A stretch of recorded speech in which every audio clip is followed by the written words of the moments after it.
The petition to the chat. The new development announced.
Good evening, everyone, and thank you for joining me here on The News Now. I'm Harley Strickland, bringing you some of tonight's top stories. Now, we are live on Facebook right now, so thank you for watching. I see a few of you already leaving some comments there for me and joining us. I want to say thank you for those comments. Hello, everyone. Thank you for watching. Carol, Tim, Joanne already commenting tonight. Remember, you can comment questions or comments on any of the stories on there, and I'll get to some of those questions at the end. Well, right now we are tracking some breaking news over on Abercorn. Savannah police are investigating after a wreck that resulted in serious injuries tonight on Abercorn Street near Montgomery Crossroads. Now, this was videoed just from a little while ago. The two-car wreck forced investigators to close northbound lanes of Abercorn. We are working to find out the names and conditions of the people involved. The Savannah Police unit in charge of major crashes is investigating. They are rerouting traffic over there, and it was pretty smoothly as I was on my way back to the station from that crash. So if you are in the area, it may take you a few extra minutes, but not a big holdup right now. Well, here's the story you first saw right here on WTOC this week. We're following up on the mass eviction of tenants staying at a Chatham County motel. Families with young children, elderly, and disabled tenants were all given 24 hours notice to get out of their rooms by 6 p.m. Thursday night, sending county and nonprofit agencies scrambling to help those displaced find a new temporary home. Our Sean Evans picked up the Chatham County Superior Court documents, and they included a whole list of issues that the health department observed in their latest inspection. Development announced in Statesboro not only could bring jobs and new businesses to town, but others say it also makes Statesboro more marketable to bring even more. Organizers announced a multi-unit, multi-million-dollar development that revitalizes a floodplain by channeling the water and making it into an attraction.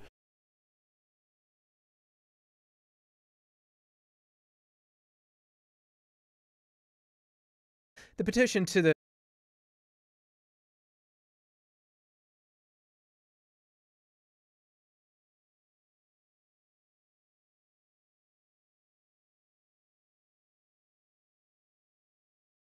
The Chatham Superior Court judge included the latest health department inspection from 10 days ago.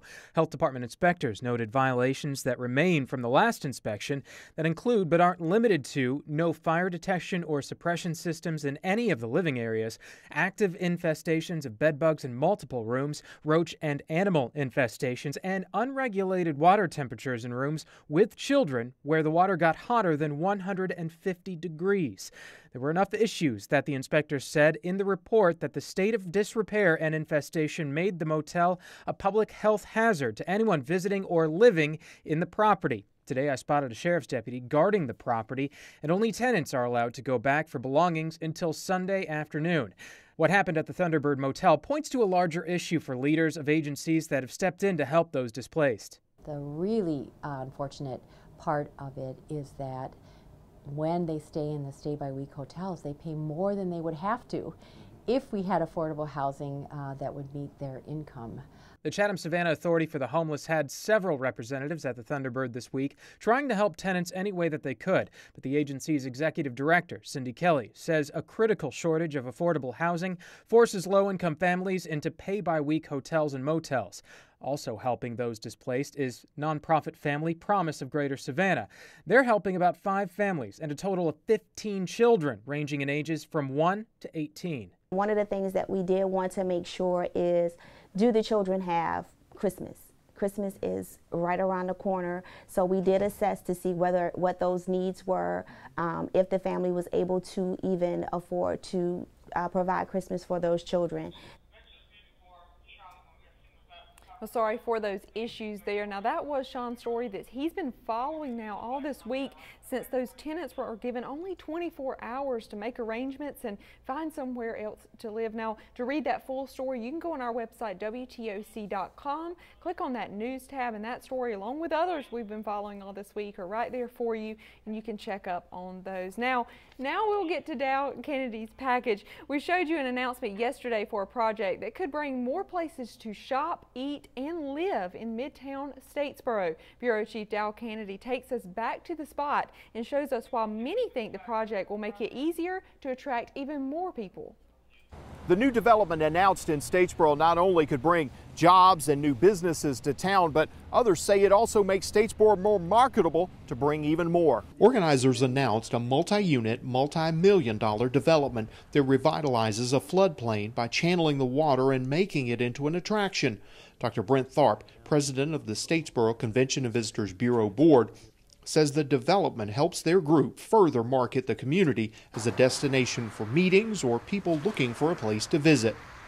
Undoubtedly, I think there is a great deal of potential to build out from that to the rest of the community. He says retail space plus the architecture will make it a stop for many. The public is always interested in shopping and walking and water, and putting all 3 of those elements together is always a real marketable feature. No timetable yet on when it will open, but they hope to begin the earliest part of the work this spring. In Statesboro, Dow Kennedy, WTOC News. Well, thank you, Dow, for that update. I see a few of your comments tonight saying praying, and a few asking about that crash tonight. I will go back over that. The Savannah police are investigating that wreck that resulted in serious injuries tonight on Abercorn Street near Montgomery Crossroads. Now, I was just out there on that scene, and all of those northbound lanes are closed, but they are redirecting traffic, and it's flowing pretty smoothly over there. Not many backups because of that reroute. So if you are traveling in that area, plan a few extra minutes to make it through that area. And of course, we will continue to follow that stories and bring you updates. Don't see any questions right now. Someone watching from Baxley, someone just moved to Beaufort. Well, welcome to the area. Thank you for watching us. Thank you all for joining us tonight for tonight's updates.